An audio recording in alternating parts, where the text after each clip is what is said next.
생활이 어려운 사람에게 필요한 급여를 실시해서 이들의 최저 생활을 보장하고 자활을 돕는 공공 부조 제도에 대해서 지금 물어보고 있거든요. 그러면 여러분 여기에서 여러분들이 이 공공 부조의 뜻을 조금 알았으면 좋겠습니다, 여러분.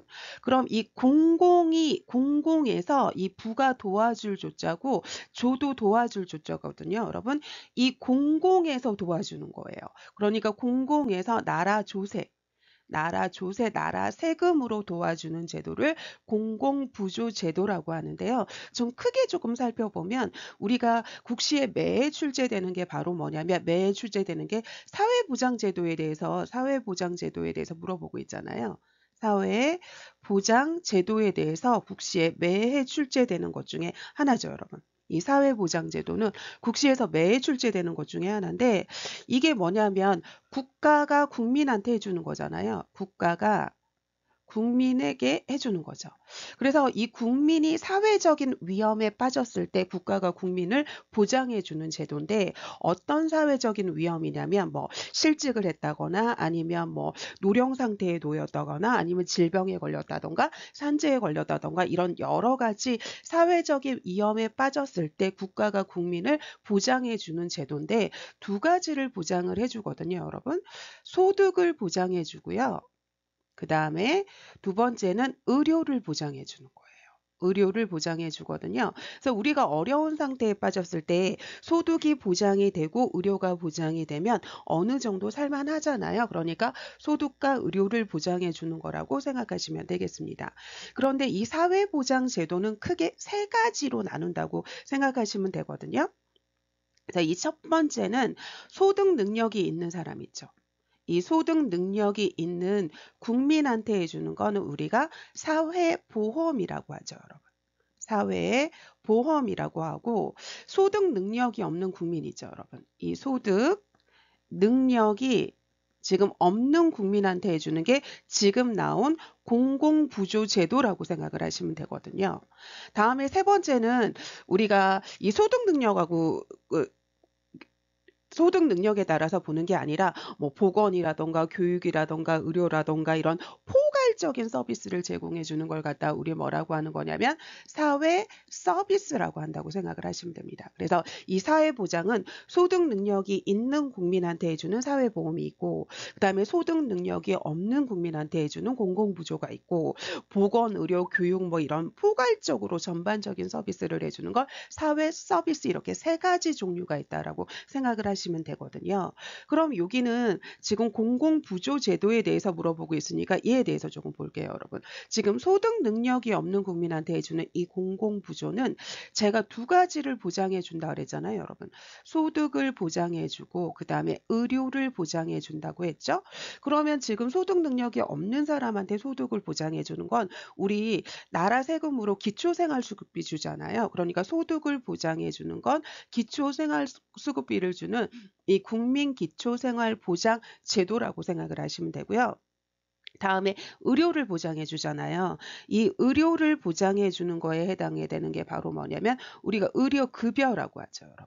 의료급여라고도 하고 아니면 또는 의료보호라고도 하거든요. 그래서 여는 1종, 2종이 있는데 의료급여 1종, 의료급여 2종이 있는데 1종은 우리 기초생활수급자한테 해주는 거고 2종은 차상위 계층한테 해주는 거라고 생각하시면 됩니다.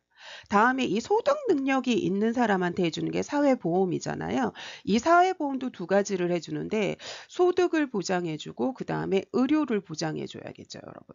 그런데 여기 있는 소득을 보장해주는 거에 해당되는 게 바로 뭐냐면 우리 국민연금 있죠. 국민연금. 다음에 고용보험 같은 거 있잖아요. 고용보험. 다음에 우리 산재보험도 소득 보장해 주잖아요. 이 산재보험 같은 거고 그 다음에 이 의료보장에 해당되는 게 국민건강보험 그 다음에 노인장기요양보험 산재보험도 의료보장에 해당이 되거든요. 그래서 이 사회보험에서 소득도 보장되고 의료도 보장되는 건 산재보험이죠, 여러분. 그래서 요거에 대해서도 시험 문제에 잘 나오기 때문에 이 사회보장에 대해서는 반드시 아셔야 되고요. 42번의 답은 4번이라고 보시면 되겠습니다. 다음은 43번 문제 풀어보도록 할게요. 파킨슨병으로 진단받은 68세 노인이 지금 자신의 집에서 신체 활동과 가사 활동 지원을 받고자 할 때 해당되는 장기 요양 급여에 대해서 물어보고 있거든요, 여러분. 그러면 여기에서 여러분들이 이 급여라는 말에 대해서 조금 알고 계셨으면 좋겠습니다, 여러분. 이 급여는 돈으로 받는 것도 급여지만요, 여러분, 우리가 서비스로 받는 것도 급여라고 한다고 생각을 하시면 돼요.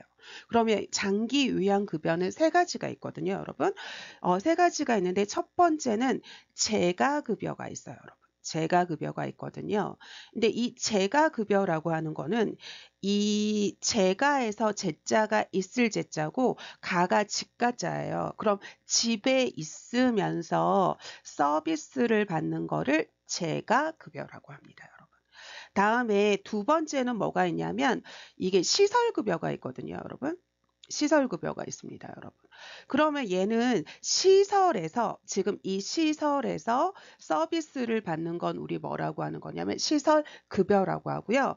다음에 우리가 장기 요양 등급을 받았는데도 불구하고 어떤 뭐 섬이나 뭐 도서벽지나 뭐 그런 게 내서 시설이 없고 뭐 센터가 없고 기관이 없어서 못 받으면 너무너무 억울하잖아요. 그럼 그럴 때 특별하게 현금으로 서비스를 주는 걸 갖다가 우리 뭐라고 하는 거냐면 특별 현금 급여라고 하거든요. 특별 현금 급여라고 합니다, 여러분. 그럼 여기서 말하는 급여는 돈으로 받는 거죠, 여러분. 여기서 받는 거 바로 뭐냐면 돈으로 받는 거예요. 그래서 장기 요양 급여의 종류에는 집에서 서비스를 받는 재가 급여도 있고 시설에서 서비스를 받는 시설 급여도 있고 특별하게 돈으로 받는 특별 현금 급여도 있다라고 생각을 하시면 되거든요. 그런데 여기는 자신의 집에서 서비스를 받는데요. 그러니까 자신의 집에서 서비스를 받는 걸 뭐라고 하는 거냐면 재가 급여라고 하는 거죠, 여러분. 그런데 이 재가 급여의 종류가 보시면 이 재가 급여는 자기 집에서 요양을 받는 걸 방문 요양이라고 하죠, 여러분. 그래서 요양보호사가 어르신 집에 가서 지금 어르신 집에서 신체 활동 지원과 가사 활동 지원을 해주는 걸 방문 요양이라고 하거든요. 그러니까 여기 답은 1번이라고 보시면 됩니다, 여러분.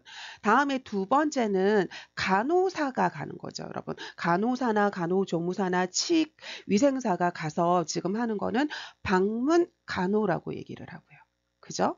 다음에 세 번째는 바로 뭐냐면 우리가 방문 요양, 방문 간호도 있고 그 다음에 우리 주야간 보호라고 하는 게 있거든요. 여러분 여기 이게 세 번째가 보시면 여기 방문 간호가 있고 방문 요양이 있고 그 다음에 주야간 보호가 있는데 이 주야간 보호라고 하는 건 만약에 주간 보호라고 하면 뭐 9시에서 한 5시까지 주간 동안 그 기관에 가서 센터에 가서 있는 거예요. 그리고 이 주야간이라고 하면 9시서부터 5시까지가 아니라 연장으로 뭐 9시에서 9시, 9시에서 뭐 10시까지 이렇게 있는 건데 그 시간이 지나면 집으로 돌아오잖아요. 그러니까 이게 재가 보호에 해당되는 거거든요. 그래서 여러분들이 이 주야간 보호도 시험 문제 잘 나오는데 얘네는 이 하루 있잖아요. 이 하루 중에 일정 시간을 보호해 주는 거죠, 여러분. 하루 중 일정 시간을 보호한다는 말이 나오면 여러분들이 주야간 보호를 찾으셔야 되는 거고요. 다음에 이 재가급여의 네 번째에 해당되는 게 바로 뭐냐면 단기 보호거든요. 단기 보호. 그래서 이 단기 보호는 이 가족들이 뭐 이렇게 출장을 간다던가 무슨 일이 있을 때 그 단기간만 보호해주고 집으로 다시 돌아오는 거거든요. 그래서 이 단기 보호는 일정 기간을 보호한다고 하면 일정 기간을 보호한다는 말이 나오면 단기 보호라고 생각을 하시면 되고요. 다음에 이게 네 번째잖아요. 다음에 이게 주야간 보호가 있고 그 다음에 네 번째 단기 보호가 있고 그 다음에 여기 방문 요양 방문 간호도 있지만 방문 목욕도 있죠, 여러분. 방문 목욕도 있고 그 다음에 복지용구에 해당되는 기타 재가급여도 있거든요. 그래서 여기 답은 1번인데 여기서 노인 요양 공동생활 가정은 재가급여가 아니라 시설급여에 해당이 되거든요. 그래서 다시 문제를 보면 자신의 집에서 받는다고 하니까 재가급여에 해당이 되는 거예요. 그러니까 노인 요양 공동생활가정은 시설급여에 해당되는 거니까 얘는 당연히 아닐 테고요. 자신의 집에서 요양보호사가 가서 신체활동도 지원해주고 가사활동도 지원해주는 건 방문 요양에 해당이 되니까 답은 1번이고요. 방문 간호는 간호사나 간호조무사나 치의생사가 가는 거고, 다음에 단기보호는 일정 기간을 보호해 주는 거고, 주야간 보호는 하루 중 일정 시간을 보호해 주는 거라고 생각하시면 되겠습니다. 다음은 44번 문제 풀어보도록 하겠습니다. 우리나라 국민건강보험의 특징인데, 우리 국민건강보험의 특징은 너무너무 시험 문제 잘 나오죠, 여러분. 그러면 우리 하나하나 볼까요, 여러분? 운영기관은 행안부가 아니라 국민건강보험공단에서 관리하잖아요. 그래서 우리 국민건강보험공단에서 관리하고 있죠, 여러분. 다음에 임의 가입이 아니라 우리 강제 가입하잖아요. 그죠? 내가 국민건강보험에 가입하고 싶지 않아서 안 되는 게 아니라 우리가 누구든지 국민이면 의무 가입하는 강제 가입에 해당이 되죠, 여러분. 다음에 가입자가 보험료 전액을 부담하는 게 아니라 우리가 이 국민건강보험의 재정을 보면 국민건강보험의 이 재정이 어떻게 운영되고 있냐면요. 첫 번째는 우리가 내는 보험료로 운영이 되죠. 보험료. 이 보험료는 직장 가입자가 있고요. 그 다음에 우리 지역 가입자가 낸 보험료 있죠. 이 지역 가입자가 낸 보험료도 있고요. 다음에 두 번째는 보험료도 있지만 우리가 병원에 가서 우리가 본인 부담하잖아요. 그죠? 병원에 가서 본인 부담 하는 거죠. 본인 부담하고 그 다음에 세 번째는 우리가 국가에서 보조해 주거든요. 그래서 이 재정은 우리가 국민건강보험료 내는 거, 그 다음에 병원에 가서 우리가 본인 부담료 의료비 내는 거, 그 다음에 국가에서 이렇게 해주는 거, 이 세 가지로 운영이 되고 있거든요. 그러니까 이게 전액 부담은 아닙니다, 여러분. 다음에 4번에 보시면 건강 위험의 정도에 따라서 보험료를 결정하는 게 아니라 우리 여기에서 중요한 것 중에 바로 뭐냐면 국민건강보험은 우리가 차등 부과하거든요, 여러분. 차등으로 보험료를 부과해요. 차등으로 보험료를 부과하는데 우리 소득 수준에 따라서 이 소득 수준에 따라서 하는 거죠. 그래서 이 직장 가입자 같은 경우에는 자기 월급 소득 수준에 따라서 소득 수준이 낮으면 적게 넣고 소득 수준이 높으면 좀 더 많이 내잖아요. 그래서 이게 건강의 위험 정도가 아니라 소득 수준에 따라서 차등으로 부과하는데 이렇게 많이 냈다고 해서 특별한 서비스를 받고 적게 냈다고 해서 이게 되게 이 혜택이 낮은 게 아니라 차등 부과하기는 하지만 균등으로 수혜되죠, 여러분. 균등 수혜된다는 것도 알고 계셔야 되고요. 그래서 여기 5번에 보시면 보험료 부과 수준에 관계없이 균등하게 보험급여, 급여는 여기서 서비스라고 생각을 하시면 돼요, 여러분. 균등하게 서비스를 받는 균등 수혜에 해당이 되고요. 다음에 건강보험의 특징에서 또 여러분들이 알고 계셨으면 좋은 게 얘가 제3자 지불제죠. 제3자 지불제에 해당이 되죠. 그래서 내가 내가 아파서 병원에 가면 병원에서 나랑 해결이 하는 게 아니라 내가 국민건강보험공단에 보험료를 내죠. 그러면 거기 병원에서 나에게 치료를 받으면 나한테 의료비를 전액 이렇게 내라고 하는 게 아니라 나한테 일부 받고 국민건강보험공단에 일부 청구해서 받잖아요. 그러니까 제3자인 국민건강보험공단이 끼어드는 거잖아요. 그러니까 얘가 제3자 지불제라고 하고 얘는 1년 단위마다 회계를 하거든요. 그러니까 단기 보험의 성격을 가지고 있다라고 생각을 하시면 되고요. 그래서 44번의 답은 5번이라고 보시면 되겠습니다. 다음은 45번 문제 풀어보도록 하겠습니다. 그럼 45번에 보시면 의료인이 환자를 진료할 때 진찰료, 검사비 등을 각각 산정해서 의료비를 청구하는 제도에 대해서 물어보고 있거든요. 그러면 우리나라에서 선택하는 게 이 두 가지가 우리나라에서 선택하고 있는데 행위별수가제랑 포괄수가제는 우리나라에서 선택하고 있는 거니까 여러분들이 자세히 알고 계셔야 되는데 일단 요 답은 행위별수가제거든요. 그러면 이거부터 좀 설명을 할게요, 여러분. 우리나라는 자유방위명 보건의료 전달 체계를 선택하고 있어요. 자유방위명 보건의료 전달 체계를 선택하고 있는데요. 이 자유방위형이라고 하는 게 바로 뭐냐면 자유시장 경제 원리에 따른다는 거예요. 자유시장 경제 원리에 따른다는 거거든요. 시장 경제 원리에 따른다는 거예요. 그러면 우리 시장 경제니까 시장에서는 목적이 바로 뭐냐면 이윤 추구가 목적이잖아요. 그러니까 우리나라의 보건의료도 이윤 추구가 목적이라고 생각을 하시면 돼요. 그래서 우리가 어떻게 하는 거냐면 이게 행위별수가제라고 하는 건 뭐냐면 의사의 행위 있죠. 이 행위당 뭐가 하는 거냐면 이 서비스 단가 있죠. 이 서비스 단가가 곱해지는 거거든요. 의사의 행위 하나하나당 이 서비스 단가, 금액이 곱해져 가지고 되는 거거든요. 그럼 여러분들이 의사라고 하면 내 행위당 서비스 단가, 돈이 되는 거라면 여러분들이 많은 행위를 하겠죠, 여러분. 그러니까 많은 돈이 되니까, 그러니까 많은 행위를 하니까 여기 행위별수까지의 단점은 과잉 진료를 하게 돼요. 그럼 이 과잉 진료를 하게 되면 뭐가 높아지는 거냐면 의료비가 높아지는 이 단점이 있는 거죠. 그래서 우리나라는 이 행위별수가제를 선택하고 있어서 이 과잉 진료 의료비가 높다는 단점이 있는 거거든요. 그래서 의료인이 환자를 진료할 때마다 진찰료, 검사비 등을 각각 행위당 각각 산정하는 걸 우리 뭐라고 하는 거냐면 행위별 수가제라고 하니까 답은 5번이라고 생각을 하시면 됩니다. 그런데 제가 지금 뭐라고 했냐면요, 여러분. 제가 뭐라고 했냐면 이것 좀 지우고요. 제가 뭐라고 했냐면 이 행위별수가제가 이게 과잉 진료를 하기 때문에 이게 지금 의료비가 높아진다고 했잖아요. 그럼 이거를 갖다가 보완하기 위해서 우리나라에서 선택하는 게 바로 뭐냐면 포괄수가제를 선택하고 있거든요. 그래서 이 포괄수가제도 시험 문제 많이 나왔기 때문에 알고 계셔야 되거든요. 그래서 이 포괄수가제를 우리나라에서 선택하고 있는데 이걸 갖다가 여러분들이 DRG라고 생각을 하시면 돼요, 여러분. 이 DRG라고 생각을 하시면 되는데 이게 디아그노시스에서 진단명이에요. 다음에 이 릴레이티드 해가지고 얘는 관련된이고요. 다음에 얘는 그룹이라고 생각을 하시면 돼요. 그래서 진단명과 관련된 그룹이거든요. 그래서 진단명에 따라서 미리 진료비를 딱 책정을 해버리는 거예요.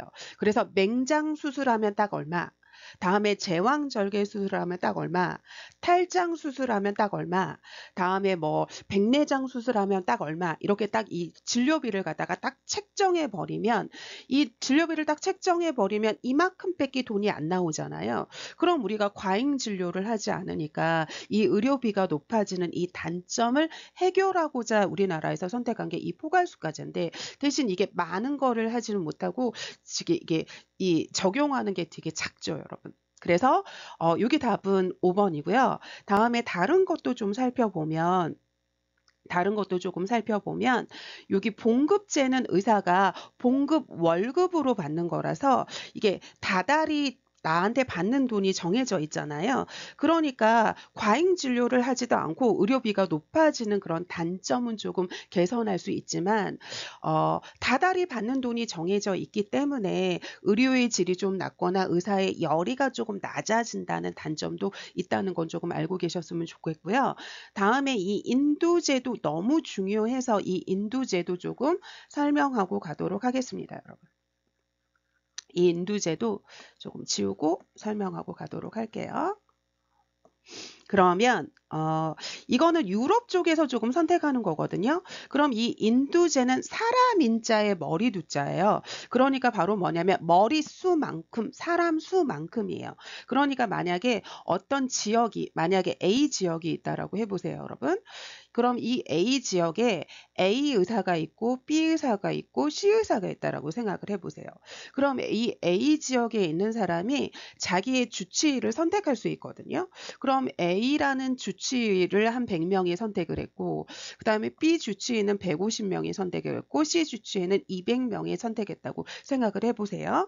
그러면 이게 내가 의료 진료를 얼만큼 했느냐하고 상관이 없고 이 사람의 머릿수만큼 다달이 이렇게 월급이 들어와요.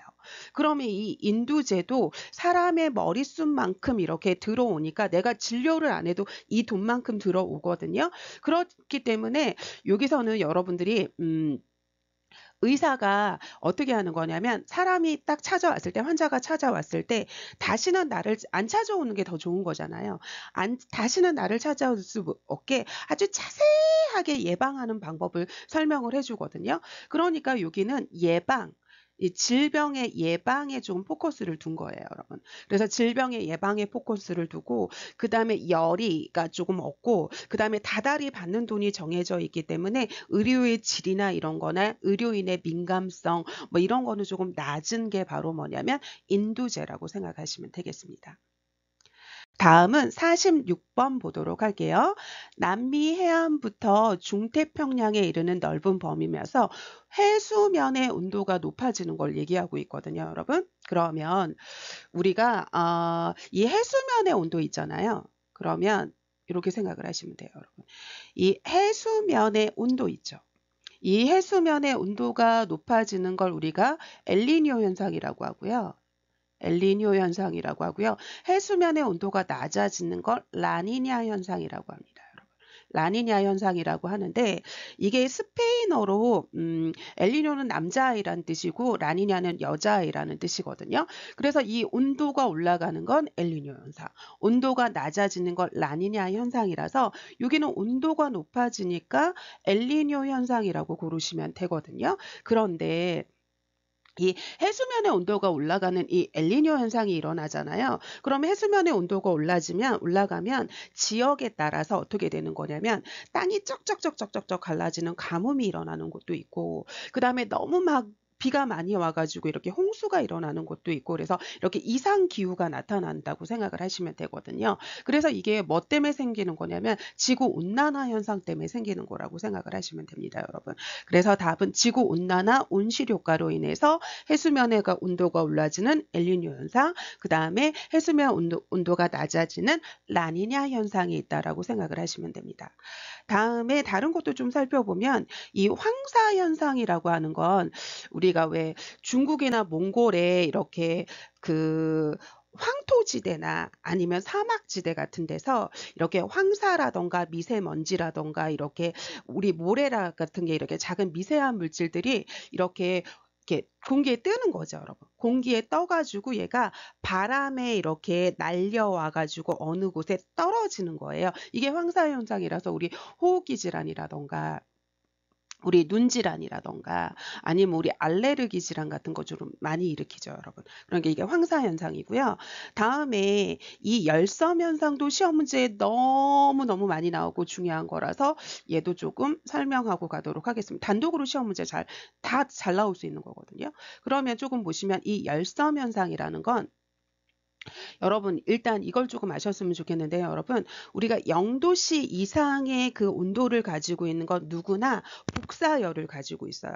그래서 우리 사람도 36.5도씨라는 체온을 가지고 있어서 사람이 많이 모여 있으면 이게 복사열이 있기 때문에 좀 더워지고 막 이게 온도가 높아지고 막 이러잖아요. 그래서 우리가 0도씨 이상에 있는 것은 다 복사열을 가지고 있는데 일단 이렇게 봅시다, 여러분. 우리 도심에는 사람이 많죠, 여러분. 도심에는 사람도 많고요. 그 다음에 뭐 자동차도 많고요. 다음에 또 뭐냐면 건물도 많고요. 여러 가지가 많잖아요. 그러니까 이것들이 내뿜어내는 복사열이 많아요. 그렇기 때문에 이 도심에는 온도가 올라갈 수밖에 없어요. 이 도심에는 온도가 올라갈 수밖에 없거든요. 그런데 이 외곽 지역 있죠, 여러분. 이 외곽 지역은 사람 수도 적고 자동차도 적고 건물도 적고 그러니까 내뿜어내는 복사열이 적어요. 그러니까 여기는 온도가 조금 낮거든요. 도심에 비해서. 그래서 이 도심의 온도가 올라가는 거예요, 여러분. 그런데 이걸 보면 이 그림을 한번 봐보세요, 여러분. 이거를 갖다가 우리 물이라고 생각을 하고 이거의 섬이라고 생각을 해보세요, 여러분. 그럼 물 위에 떠 있는 섬인데 열을 뿜어내는 섬하고 똑같다고 생각을 하시면 돼요. 그래서 이걸 갖다가 우리 열섬 현상, 도심의 온도가 외곽 지역보다 높아가지고 그래서 우리가 여름철에 열대야 현상 같은 거 일어나는 게 바로 이 열섬 현상이라고 생각을 하시면 됩니다, 여러분. 그래서 열섬 현상도 국시에 너무너무 많이 나왔던 거니까 여러분들이 알고 계셔야 하는 거고요. 다음에 산성비도 중요하죠. 그래서 우리 산성비도 좀 지우고 보도록 하겠습니다.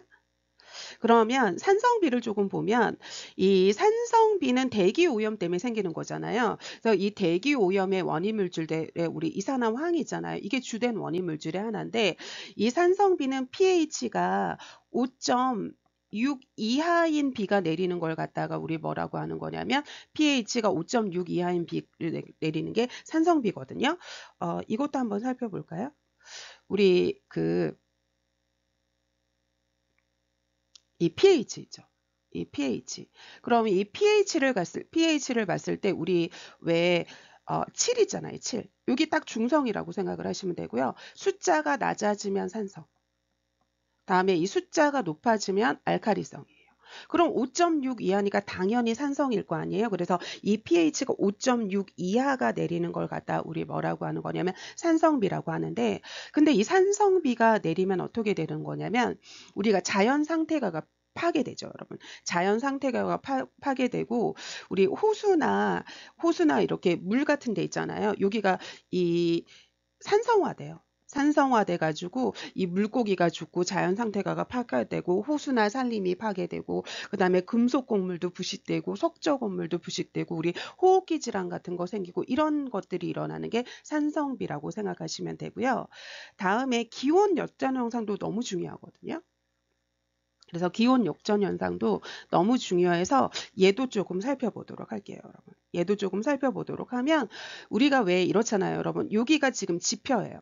여기가 지표입니다, 여러분. 지표고 여기가 지금 대기라고 생각을 해보세요, 여러분. 그러면 우리가 여기는 온도가 이렇게 높은데 우리가 상층부로 올라갈수록 온도가 이렇게 떨어지죠. 그래서 우리가 높은 곳에 올라가면 추운 이유가 상층부로 올라갈수록 이렇게 온도 있잖아요. 여기 있는 온도가 떨어져서 그렇거든요.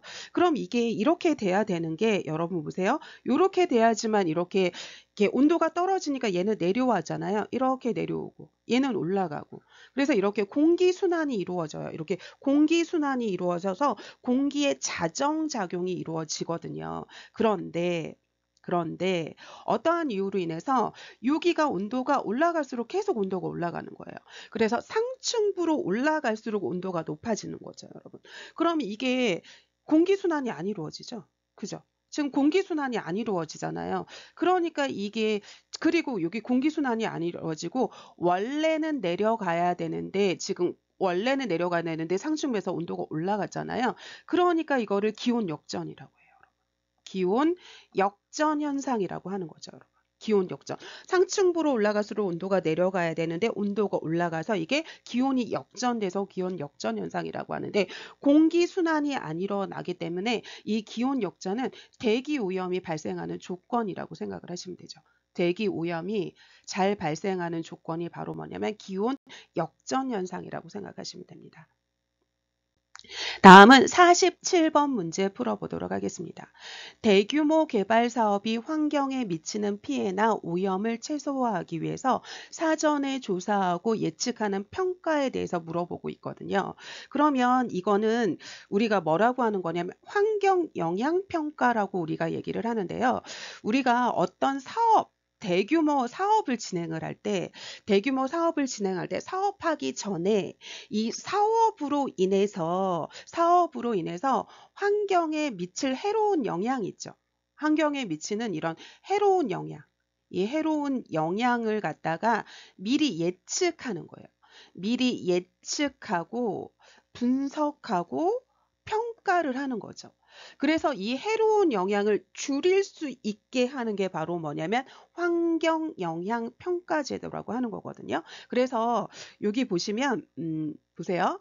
이 사업이 환경에 미치는 피해나 오염을 최소화하기 위해서 미리 조사하고 예측해서 이게 덜 환경에 덜하게 해로운 영향이 덜하게 할 목적으로 하는 게 바로 뭐냐면 환경 영향 평가라고 생각을 하시면 됩니다. 다음에 이 환경 영향 평가도 알고 계셔야 되지만 이 환경에 대해서 첫 번째는 얘에 대해서 조금 알고 계시고 두 번째는 우리 왜 환경 개선 부담금도 알고 계시면 좋거든요. 환경 개선 부담금 제도라고 하는 게 있어요. 부담금 제도라고 하는 게 있는데 우리가 왜 경유를 사용하는 사람 있죠. 자동차로 이렇게 자동차 연료로 경유 사용하는 사람은 환경 오염을 시키잖아요. 그러니까 이 경유를 사용하는 자동차 소유주한테 이렇게 환경을 개선하는 부담금을 물리는 걸 환경 개선 부담금 제도라고 하고 다음에 이 환경에 관한 걸로 이제 세 번째로 여러분들이 폐기물 부담 제도라는 거 있잖아요. 우리 폐기물 부담 제도. 폐기물 부담 제도라고 하는 것도 있죠. 그럼 이 폐기물 부담 제도 우리 동사무소 같은데 우리가 주민센터에 신고해서 버리잖아요. 그런 폐기물 부담 제도 같은 것도 있는 거죠, 여러분. 이게 환경에 관한 거라고 생각을 하시면 되거든요, 여러분. 그래서 답은 몇 번이냐면 2번이라고 보시면 되겠습니다. 다음은 48번 문제 풀어보도록 할게요. 그럼 48번에 보시면 호기성균을 이용해서 하수를 처리하는 방법에 대해서 물어보고 있는데요. 그러면 일단 요걸 볼까요, 여러분? 우리가 먹는 물을 상수라고 하고요. 다음에 우리가 다 사용한 물은 하수라고 얘기를 하거든요. 그러면 둘 다 먹는 물도 상수 처리 과정을 거쳐야 되고요. 이 다 사용한 이 더러운 물 하수도 하수 처리 과정을 거쳐야 돼요. 그러면 이 상수 처리 과정을 우리 뭐라고 하는 거냐면 침사, 침전, 다음에 여과, 소독 이런 상수 처리 과정을 거쳐서 우리에게 급수가 되는 거잖아요. 그래서 상수 처리 과정은 침사, 침전, 여과, 소독의 과정을 거치고요. 다음에 이 하수 처리 과정은 무슨 처리 과정이 있냐면 예비 처리를 먼저 해요.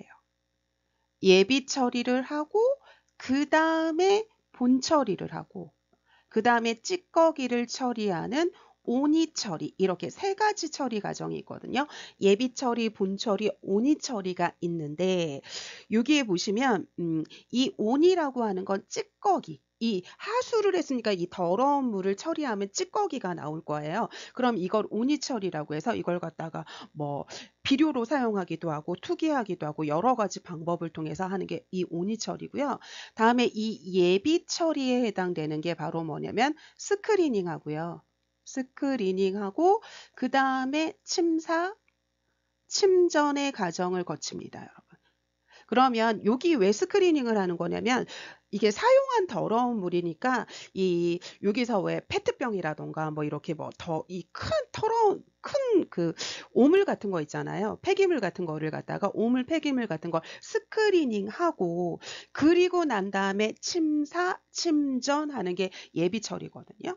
그 다음에 이 본 처리에 해당되는 게 두 가지 방법이 있는데 여기서 얘기한 호기성 처리도 있고 두 가지가 있는데 현기성 처리가 있고 그 다음에 바로 뭐가 있냐면 호기성 처리가 있다라고 생각을 하시면 됩니다, 여러분.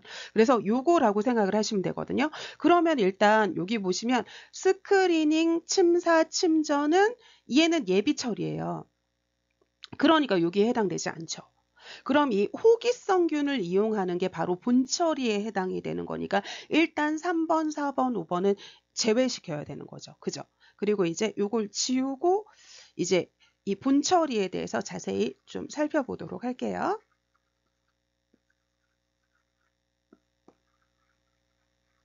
지우고 네, 자세히 살펴보도록 하겠습니다. 그러면 제가 아까 이 하수를 처리하는 게 본 처리가 있다고 그랬잖아요, 여러분. 이 본 처리가 있는데 얘가 두 가지가 있다고 그랬잖아요. 하나는 현깁성 처리가 있고요. 다음에 두 번째는 여기서 나온 호기성 처리라고 하는 게 있단 말이에요, 여러분. 호기성 방법이 있는데 여기서 여러분 이 혐의라고 하는 건 혐오하다예요. 다음에 이 기는 여러분들이 산소 생각을 하시면 돼요. 그러면 산소를 싫어하는 균을 이용해서 처리하는 건 현기성 처리고, 다음에 여기는 조화로 짜고 여기는 산소라고 생각을 하시면 되거든요. 그러면 산소를 좋아하는 균을 이용하는 걸 갖다가 호기성 처리라고 생각을 하시면 되거든요. 그럼 일단 이 현기성 처리부터 할게요. 그럼 우리가 더러운 물이 있으면 이렇게 이렇게 있으면 여기 더러운 이게 지금 예비 처리까지 마친 이 하수를 여기다가 이렇게 놓는 거죠. 여기다 넣는 거예요. 그러면 지금 산소가 싫어하는 현기성 처리를 하는 거잖아요. 그러면 산소를 싫어하니까 여기 뚜껑을 닫아줘야 돼요. 뚜껑을 닫아주면 여기에 지금 산소가 들어가지 못하겠죠. 그러면 산소가 들어가지 못하는 거니까 여기에서 지금 산소를 싫어하는 현기성균이 막 늘어나요. 현기성균이 막 늘어나죠. 그래서 이 현기성 생물이 세균이 막 늘어나면서 이 하수에 있는 더러운 물질을 먹이로 먹는 거죠. 먹이로 먹고 그래서 이게 처리되는 건데 이걸 갖다가 우리 뭐라고 하는 거냐면 부패조라고 얘기를 합니다. 그래서 냄새가 굉장히 많이 나죠. 그런데 이 냄새가 많이 나는 거를 갖다가 그 단점을 조금 해결하기 위해서 하는 게 고안된 게 지금 정화조 같은 건데요. 이게 여기다 이게 얇은 막을 하나 이렇게 씌워놔요. 얇은 막. 그래서 여기 이 더러운 물질은 이렇게 가라앉는 거죠, 여러분. 가라앉고 그 다음에 여기서 지금 산소가 안 들어가기 때문에 여기 현기성 세균이 막 해서 여기서 지금 오물을 더러운 거는 갖다가 다 처리를 하는데 여기가 얇은 막이 있기 때문에 위에는 이렇게 잘 올라오지 않잖아요. 그래서 이 냄새 같은 걸 맡는 걸 갖다가 이게 바로 뭐냐면 이모프 탱크라고 하거든요. 이모프 탱크라고 해서 우리 정화조 같은 거라고 생각을 하시면 돼요. 그래서 이 본처리는 두 가지가 있는데 현기성 처리, 산소를 싫어하는 균을 처리하는 게 두 가지인데 부패조랑 이모프 탱크거든요. 그러니까 이 이모프 탱크는 호기성 균이 아니라 현기성 균을 이용한 거니까 얘 아니죠, 여러분. 얘 아니고 그 다음에 이제 호기성 균을 이용한 방법을 조금 살펴보도록 할게요.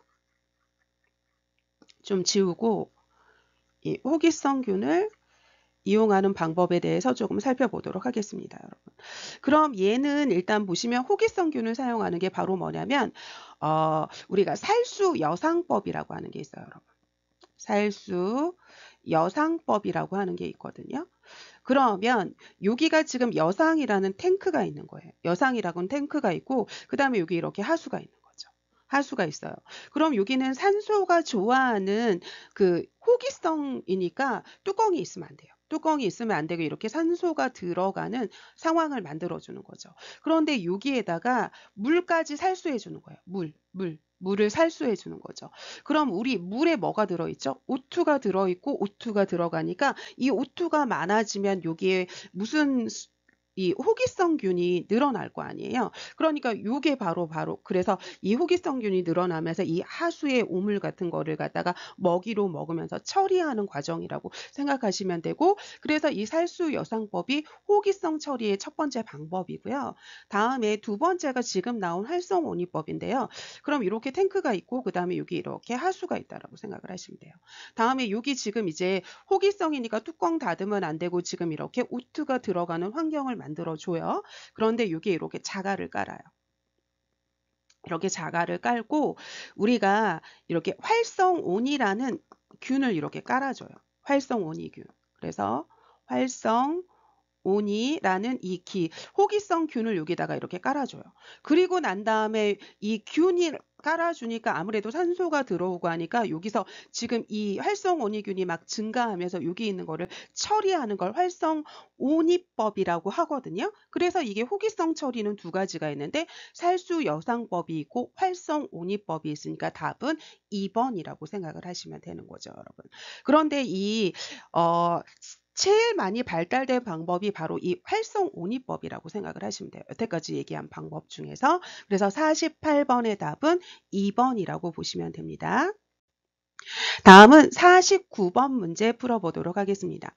식품에 소금, 설탕, 식초를 넣어서 삼투압 또는 수소이온 농도를 조절해서 부패 미생물의 발육을 억제하는 식품의 보존 방법에 대해서 물어보고 있거든요. 그러면 이건 시험 문제 잘 나오기 때문에 좀 자세히 볼게요. 그러면 식품 보정 방법은 크게 세 가지가 있어요, 여러분. 크게 세 가지가 있는데 물리적인 방법이 있고요. 물리적인 보존 방법이 있고요. 다음에 화학적인 보존 방법이 있고요. 다음에 이 두 가지를 다 하는 물리, 화학적인 보존 방법이 있다라고 생각을 하시면 돼요. 그러면 첫 번째 물리적인 보존 방법에는 물리적으로 뭘 가야 하는 거예요, 여러분. 그래서 우리 첫 번째 열을 가하는 거죠. 가열, 물리적인 힘, 가열법이 있죠.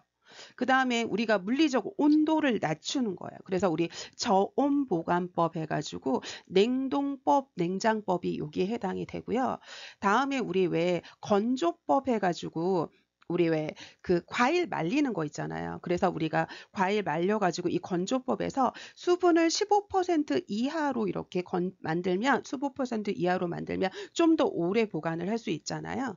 다음에 우리가 왜 밀봉하는 것도 이 공기를 차단시키는 거잖아요. 공기 차단해가지고 해충이나 이렇게 이런 거에로부터 이렇게 수분이나 이런 게 못 들어가게 하는 거죠. 공기, 뭐 수분, 해충을 갖다가 차단하는 방법의 밀봉법이고, 그 다음에 우리 통조림 있잖아요. 이 통조림도 물리적인 보존 방법인데, 이 통조림도 어떻게 하는 거냐면 이게 캔 속에 이 통조림 안에 가스를 제거를 해요. 그리고 밀봉을 해가지고 얘를 갖다가 가열을 해가지고 냉각시키는 방법이 이 통조림 방법이거든요. 그러니까 이게 지금 열을 가하고 온도, 그 다음에 수분 없애고 공기 차단하고 뭐 이런 거니까 물리적인 보존 방법이라서 여기서 보면 얘네 두 가지가 바로 뭐냐면 물리적인 보존 방법에 해당이 되는 거죠. 다음에 이제 화학적인 보존 방법에 대해서 볼 건데 화학적인 거니까 어떤 거를 첨가했다고 생각을 하시면 되거든요. 그럼 여기서 얘기하는 소금을 사용하거나 우리가 소금을 사용하는 걸 염장법이라고 얘기를 하잖아요. 그죠? 다음에 우리가 설탕을 첨가를 하는 거죠. 설탕을 첨가하는 당장법이나 아니면 우리 식초 있죠. 식초를 첨가해서 하는 우리 산장법이나 그 다음에 우리가 방부제 같은 거 첨가하기도 하잖아요. 그래서 어떤 거를 첨가하는 걸 화학적인 보존 방법이라고 하는데 여기서 여러분 보세요. 방부제 빼고 여기서 소금이나 설탕이나 식초는 얘는 절이는 거죠, 여러분. 설탕에 절이고 소금에 절이고 식초에 절이니까 소금, 설탕, 식초에 절이는 거잖아요. 그러니까 절임법이고 이 절임법이 또 어떻게 나올 수 있는 거냐면 탈수, 절여가지고 이 식품 안에 있는 수분을 빼버리는 거잖아요. 그러니까 얘가 탈수의 방법을 사용했다고 나올 수도 있습니다, 여러분. 그래서 요것도 알고 계셔야 되고요. 다음에 물리 화학적인 방법을 다 사용한 건 훈연법, 훈증법은 물리화학적인 걸 다 사용한 건데 훈연법이라고 하는 건 뭐라고 생각을 하시면 되냐면 이 나무 있잖아요. 나무를 불완전 연소시키는 거예요. 나무를 불완전 연소시켜서 이 불완전 연소 과정에서 나오는 이 알데히드 같은 게 이 조직 안에 침투되게 하는 거고 훈증법은 훈증 가스를 이용하는 걸 훈증법이라고 생각하시면 되거든요. 그래서 49번의 답은 3번이라고 보시면 되겠습니다. 다음은 마지막으로 50번 문제 살펴보도록 하겠습니다. 근로자의 건강진단 결과 직업성 질병으로 진전될 우려가 있어서 관찰이 필요한 걸 물어보고 있거든요. 그럼 우리가 근로자가 건강진단 하잖아요. 그럼 이 건강진단의 판정에 대해서 물어보는 건데 일단 여러분들이 이렇게 크게 좀 보셨으면 좋겠습니다. 여러분. A가 있고요. C가 있고요. 그 다음에 D가 있다라고 생각을 하시면 돼요. 그런데 보시면 A는 건강한 상태인 사람이 건강한 근로자예요. 다음에 이 C는 관찰이 필요한 유관찰자입니다. 그래서 지금 질병으로 진전될 우려가 있어가지고 이 우려가 있어서 관찰이 필요한 유관찰자를 C라고 해요. 다음에 D는 관찰이 아니라 이미 질병이 있어요. 그래서 여기는 유소견자라고 합니다. 이미 증상이 있어요. 유소견자라고 얘기를 하거든요. 그래서 A는 건강한 사람, C는 지금 질병으로 진전될 가능성이 있어서 관찰이 필요한 유관찰자, D는 이미 증상이 있는 유소견자라고 생각을 하시면 되거든요. 그런데 여기서 이 1은 직업병 이라고 생각을 하시면 되고, 그 다음에 2는 그냥 질병이라고 생각을 하시면 돼요. 그러면 여기서 C가 요 관찰자였잖아요. 그럼 C5는 직업병, C1은 직업병 요 관찰자, C2는 질병 요 관찰자, 다음에 D는 유소견자였잖아요. 그러니까 D1은 직업병 유소견자, 다음에 D2는 질병 유소견자라고 생각하시면 됩니다. 그러니까 여기는 질병이 아니라 직업병을 얘기를 하고 있잖아요. 직업병. 그리고 요 관찰자니까 얘 둘 중에 하나겠죠. C. 그런데 직업병이니까 원을 찾으시면 돼요. 그러니까 답은 1번이고요. 그리고 얘는 뭐예요? 질병 요 관찰자겠죠. 그 다음에 여기는 유소견자인데 원이니까 직업병 유소견자. 얘는 질병 유소견자. 다음에 R도 여러분들이 조금 알고 계셨으면 좋겠거든요. 그래서 얘를 지우고 R을 좀 더 보도록 하겠습니다, 여러분. 우리가 일반 건강검진이든 특수건강검진이든 우리가 일단 1차 건강검진을 하죠. 1차 건강진단을 해요. 1차 건강진단을 하는데 1차 건강진단에서 모든 근로자가 하는 거잖아요. 모든 근로자가 1차 건강진단을 합니다. 그럼 이 1차 건강진단 결과, 여기 결과 약간 의심이 되는 사람이죠. 결과 약간 의심이 되는 사람을 우리 R이라고 해요. R. 의심이 되는 사람이에요. 그럼 이 의심이 되는 사람은 10일 안에, 10일 이내에 다시 2차 건강진단을 받아야 됩니다. 그래서 이 R은 1차 건강진단 결과 의심이 돼서 2차 건강진단을 다시 받아야 되는 사람은 R이라고 생각하시면 됩니다. 그래서 우리 두 번에 걸쳐서 보건간호학 문제 살펴봤고요. 다음 시간에는 우리 공중보건 문제 살펴보도록 하겠습니다.